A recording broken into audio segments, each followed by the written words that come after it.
Welcome back to the show, everybody. Today I have got a lot of fairly fascinating news for you. Sony's live service Gambit has failed. That is actually confirmed. Warner Brother Games doing some insane things. We have got some very expensive horse armor to talk about in Diablo and a whole bunch of other things, even the old John Halo. Okay, kick it off then. Diablo's pricey horse armor. Blizzard thinks that the combination of a horse skin and an armor skin for that horse plus 7,800 platinum is worth $64.99. Just brought this up because this is clearly them trying to pull that money lever. Now, one thing does need to be made very clear. Diablo 4 Season 2 way better than Season 1.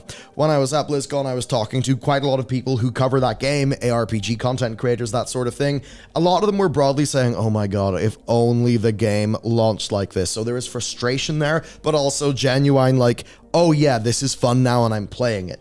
So while the devs have done fantastic work, obviously the money people do want more money. Now, D4 did launch with horse bundles. We had a lovely $25 horse bundle. Now, in a way, right, it is fair that like, this is really good value, you know, in crazy land where we're buying horse armor, because it is, you get the horse, the armor skin, right? You know, you get the horse, yeah, the armor for the horse, sold separately, but together in a bundle, plus 7,800 platinum.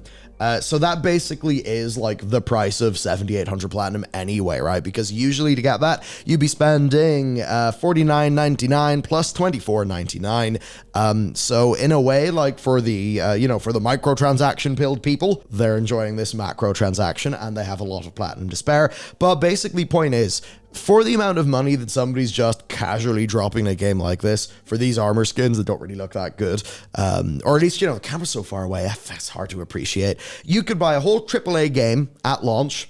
You could buy 5 to 6 indie games, a very succulent meal for 2, or you could spend it on 2 cosmetic skins for your horse, and of course then a pile of premium currency for even more skins. Clearly, many people for Diablo will be going for the latter. I think what's funny then is we can contrast this with some statements that Mike Ybarra has given to The Verge at BlizzCon, right? Just talking about how he wants people to feel, you know, with microtransactions, while the studio obviously is then managing the cost of running a live service versus player expectations.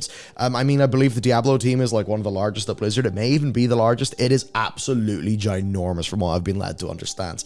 Quote, players have no patience, he says. They want new stuff every day, every hour. We're trying to react to that while holding the Blizzard quality bar high. This obviously made headlines. I think a stupid way to put it. Obviously, players do have patience. I understand he's saying, like, people want the goddamn content all the time. How do we give them the content? But still, bad wording, Mr. Ybarra, bad wording. Quote, we know players want new content literally almost every single day. At the same time, it takes large teams to be able to deliver, so you've got to monetize that in the right ways. At the same time, I always tell the teams when someone spends $1 or a penny at Blizzard, I want them to feel good after they do that. How do we get to a world where we know that's always going to be the basis of what we're doing? Quote, we want to serve players with more content in our universes. At the same time, we want to make sure we're responsible and meet their expectations. I think we're still fine-tuning a lot of these going forward. And he talks about how that's something they need to keep in mind. Obviously, balance is key here. Look, if we're getting a Diablo that's getting way bigger seasons than Diablo 3 did, right? Way more content, you know, way more dev time. If we're getting World of Warcraft with a patch every 8 weeks, which is what we've been getting, you know, I'm happy to have a little bit more of a expanded, you could maybe buy a thing, or to pay a bit more money if I feel I'm getting a better value for that in the grand totality of the video game experience. I think the issue here is a lot of this stuff is just feeling bad for Blizzard. You still have the situation with, say, the, the skin they had on the premium only battle pass, like $40 thing on Overwatch 2, and how that felt awful for people. It's like they need to have none of that. Blizzard, I get it, but hey, if you want to do live services, what Blizzard quality used to mean for your video games, it should mean for how you run your live services as well. So when I think about what should a Blizzard microtransaction store or whatever like that be, it should be the best in the industry for treating players well. It's also balanced because at the end of the day, the bills do have to be paid. Here, we've really actually had a problem with that lately, with the CPMs dropping humongously, which is why we're doing something new. And over at bellular.ghost.io, if you want to join up, become a member and support us, we will be meeting you with that content. As an example, here is the latest edition of Loading Screen, our daily newsletter, where you can see there is actually a lot of content keeping you up to date with the game's news. You also get access to videos before they go out publicly to everybody. You get access to all of these research docs that I'm going off here. All of that, it is the best way to support what we do, and the long-term ambition of being less focused on needing to get views and needing to get AdSense and sponsors, and more on just doing the thing that we love the most, which is getting that news to you, breaking it down, and trying to have that thoughtful analysis, which at the end of the day is why I'm not just reading off websites. Our team actually goes through, does the research, checks the sources, goes across the industry. So bellular.ghost.io, sign up to there. Hey, new version of the site. We got light mode, and of course we got dark mode too, which is always nice. All right, and also you can hang out with us over in the members lounge. Halo has rocketed up the charts. The good part of that is it has actually been going up the playership charts as people have flocked back for season 5, which is doing so much right, and that makes me so excited. However, lately they've got themselves in a little bit of microtransaction hot water as they try to pay for that development work. Okay, so here are 2 skins. See the one on the left, right? You can get that for reaching the top of the game's ranked system that will let you be the modern Master Chief. Or, if you want to celebrate Halo Combat Evolved, you can get the original Master Chief armor for 22 of those buckaroos on the store. Thing is, though, for only $12 more, you could pick up for yourself the entire Master Chief collection. And for under the cost of Master Chief's Combat Evolved armor, you could just buy the Halo Combat Evolved Anniversary Edition as a part of the Master Chief Collection separately.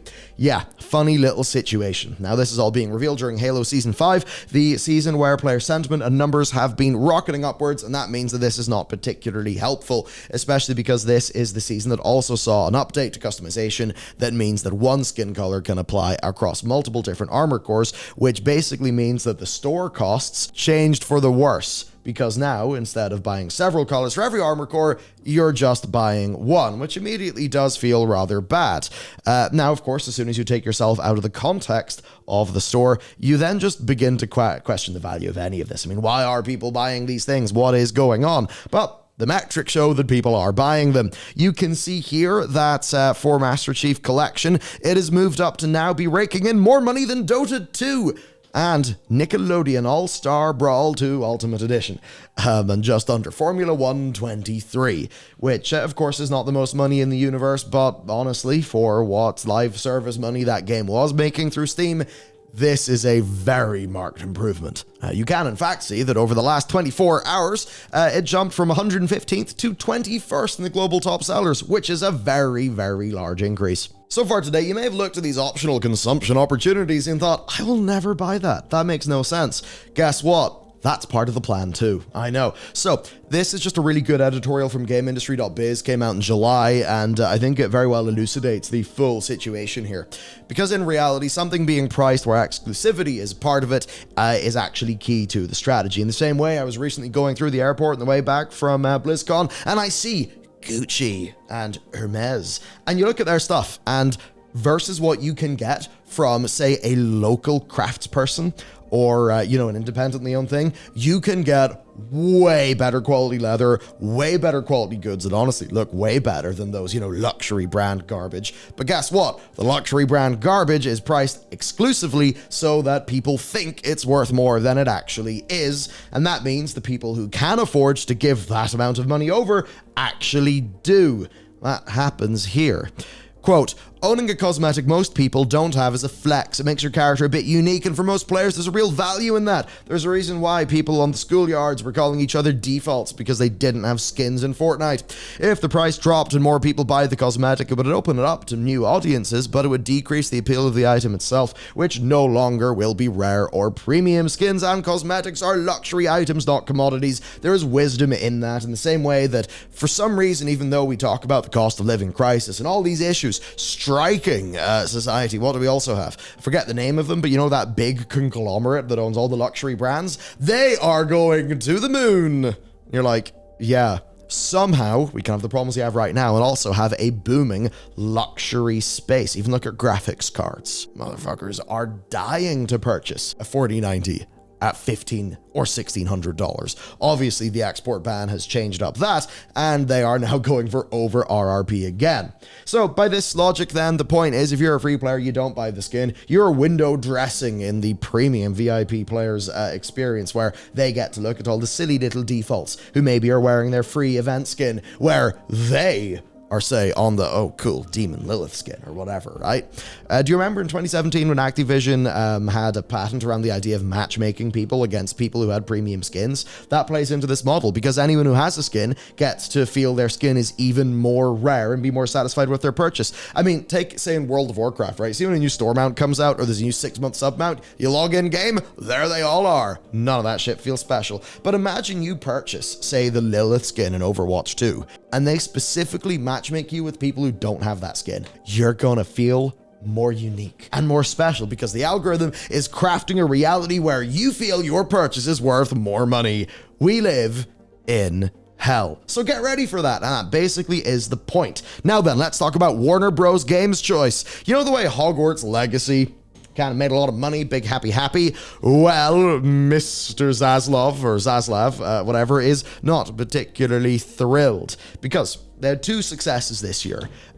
Hogwarts Legacy, full-fledged video game, no live service, just everyone bought it. And then you've got Mortal Kombat, a game to launch with positive reviews, but now also has got a community up in arms about the idea of fatalities being locked behind paywalls, as well as poorly received skins, character extras, and cosmetics. It is in this that Mr. Zaslav said in the recent earnings call, "Our focus is on transforming our biggest franchises from largely console and PC based with 3 or 4 year release cycles to ones that are more always on gameplay through live services, multi-platform, free-to-play expansions or extensions, with the goal to have players spending more time and more platforms. Ultimately, want to drive engagement and monetization for longer cycles at higher levels. We have put out specific capabilities. We are currently under scale and see significant opportunity to generate greater post-purchase revenue. So, Hogwarts Legacy game, absolutely topping markets everywhere. Not enough. Line go up, not enough. There's always more. Today's success is tomorrow's, oh, it's a bit of a missed opportunity. We could have had even more. More time, more platforms, monetization, longer cycle, higher levels. For context, Hogwarts Legacy had over $1 billion in sales, 15 million units sold. That's before PS1, Xbone, and Switch.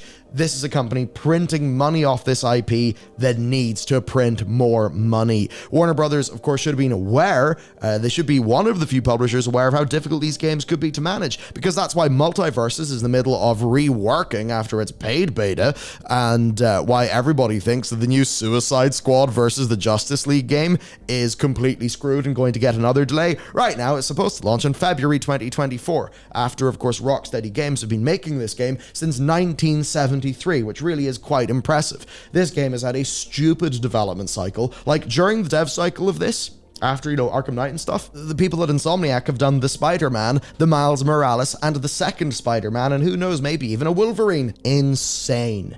So yes, this is the absolute height of money for the money throne. Skulls for the skull throne, blood for the blood god, line go up. That is how the business is done. Speaking of which though, let's have a bit of a laugh at some failure, because Sony are being forced to make less live services. During their Q3 earnings call, where the company's operating income stayed comparatively below fiscal year 21, 20 and 19, in spite of increased revenues, which of course means, like, we're making more money. Why is our operating income down? Oh, I don't know. Maybe because we tried to release 12 live services by the end of fiscal year 25. Right now, as of the time of writing, they maybe have 2, so they're not really going to be making that goal. Well, according to the incoming CEO of Sony Interactive Entertainment, that has changed. Seemingly attributed to the Bungie portfolio review that had been discussed. Let's get into it. Quote, "We are reviewing this. We try as much as possible to ensure these games are enjoyed by gamers for a long time. Of the 12 titles, 6 will be released by fiscal 25. That's our current plan. As for the remaining 6, we're still working on that. That's the total number of live services and multiplayer titles, and mid to long term, we want to push this kind of service, and that's the unchanged policy of the company. It's not like we stick to certain titles, but game quality should be the most important thing. So basically, they are slowing down. Of course, there's been the widely rumored and believed to be behind Sony's restructuring plans that, you know, have basically been because the live service games were not actually up to snuff whenever the snuff of, say, Destiny, which is also quite funny given the more recent Destiny news. But to extrapolate on this then, Sony basically has been banking on that live service cash to recoup those development costs. If these projects aren't cancelled,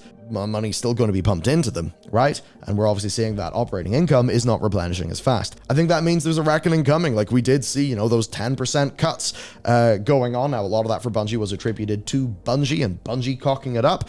But basically, that's what's going on. PlayStation now has slashed its ambitions, likely tried to slash as many expenses as is possible. I suppose we'll have to see how that one goes. And to see how things are going, absolutely, you know, first to get our videos before they go live, because as soon as the video is done, we post it over on our new platform. We post loading screen, which to go and like say today's edition of loading screen, you know, it looks all nice. It's formatted all nice. We got our dark mode. We got our light mode. We're just working hard to make this site the best experience it can be. You can also get all of this via email through our site. And also you can get everything on the Discord members lounge as well. Just go here, sign up, and yeah, you can join us on bellular.ghost.io, proper URL coming soon. My long-term ambition, as I've said, and I'm going to keep on hammering in this because it truly is important to me. I know it might get a little bit tiresome, but you know, you can skip through. We need to get away from being super dependent all the time on like money. Like we keep on talking about line God go up. And that means we have to focus on sponsors and stuff like that, literally to pay the bills, because if it was only the AdSense revenue, even though we've had a number of record-breaking months, if it was only AdSense revenue, this channel would literally be losing money for the team, which is not good, not healthy, not long-term. So we want to align our incentives as close as we can with, you know, with yours. We can get the best content, and what that will mean is in addition to our video content now, there's a lot coming out from our written team, and as time goes on, you know, I really do want to grow this, evolve this, have it be next level. I see other types of content, podcasts based on the news, you know, more of a team, just a really, you know, a great experience and a great community. It's what we're building. Bellular.ghost.io. Thank you for all your support. There will be more content on the channel. Apologies for being a little bit slow there. I lost my voice at BlizzCon. I was absolutely furious that I couldn't record, but I'm back now. I'll be going hard, and I suppose I'll see you over in the members lounge. Cheers. Goodbye.